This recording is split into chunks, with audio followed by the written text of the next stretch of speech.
Hello everyone, we are back with some Skyrim LE.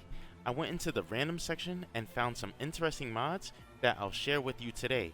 So, I'll share my opinion and report any errors or bugs or incompatibilities that I may come across.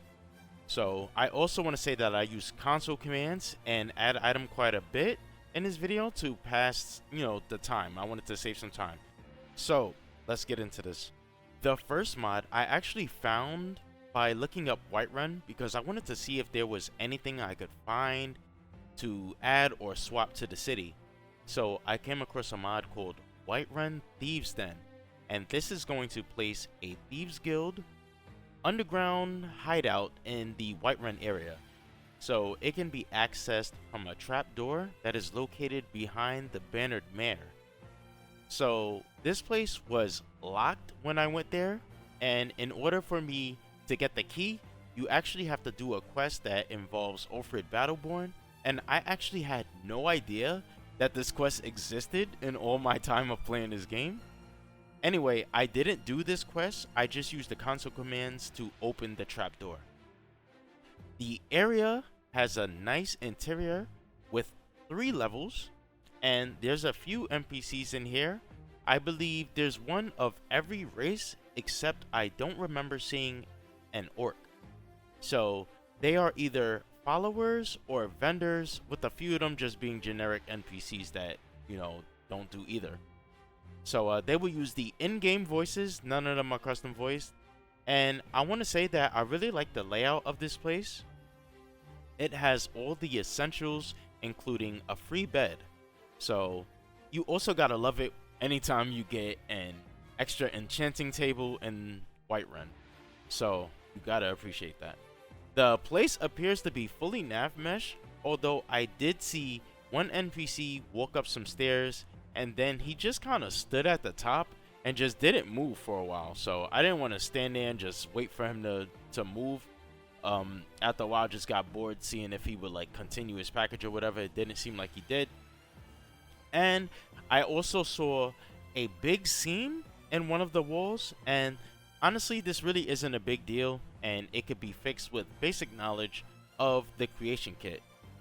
So those were the only issues that I saw with this mod, and overall, I think that it's great. Like I said, I really like the layout of this place, and should really be compatible with most mods as long as it doesn't like move the Bannered Mare, Next, we have Walk on Water, and this is going to add a spell tune to the game that lets you walk on water. It is a novice alteration spell, and it works simply by equipping it in either hand and just holding down your cast button or key.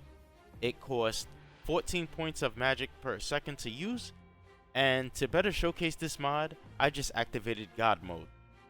So, to actually get this spell tune, you have to go to some area around Dawnstar, which honestly, I didn't know where it was. There are so many mods that get uploaded to the Nexus where the authors only add 1 or 2 screenshots, a brief description, and no video. So sometimes they will show where it is on the map, but they won't show the nearby areas so you can get a better idea of what it's next to. Anyway, long story short, I used add item. I really like this mod. It's just aesthetically pleasing to walk across a big body of water on a clear day, especially in this area that I'm in right now, which is in front of the Broken Ore Grotto. So this mod is really nice and I'm gonna keep it.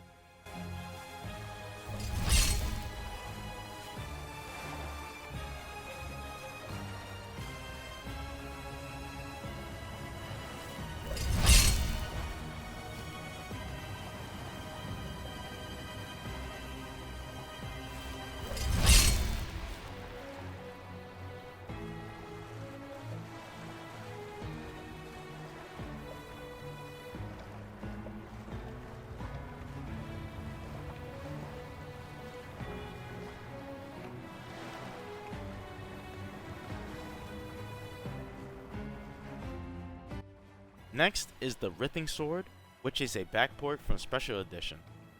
It is a sword with animations, and it's quite the looker. I like the idea of this item. but I'm going to keep it honest and say that the textures on this thing just look bad. But the model itself, it looks great with the exception of it having a hole on the inner side that you can see through. And don't tell me that that was done on purpose, because it's just plain old ugly. What draws me to this weapon is its animations and its monstrous look. It looks much like the Soul Edge from the Soul Calibur series. This weapon can be acquired from Riften at the Forge. I don't know where, they just said the Riften Forge. So I'm not sure if Bellman will sell it to you or if it's lying around. I just used add item for the sake of saving time. I think it's a great weapon, but the textures just need work. So the author, if you're seeing this, try to reach out to somebody, maybe like Xdudo. They do a bit of texturing. Maybe they can help you out with that. But I think for the most part, it's okay.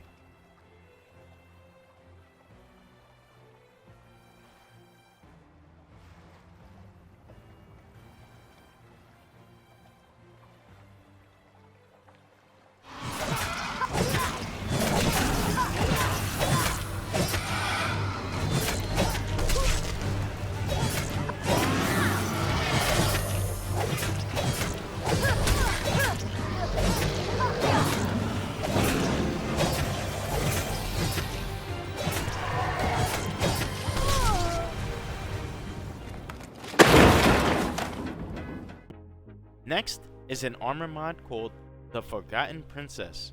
It is made by Daymar, so if you have a mashed potatoes PC like me, get ready to lag and have some frame drops.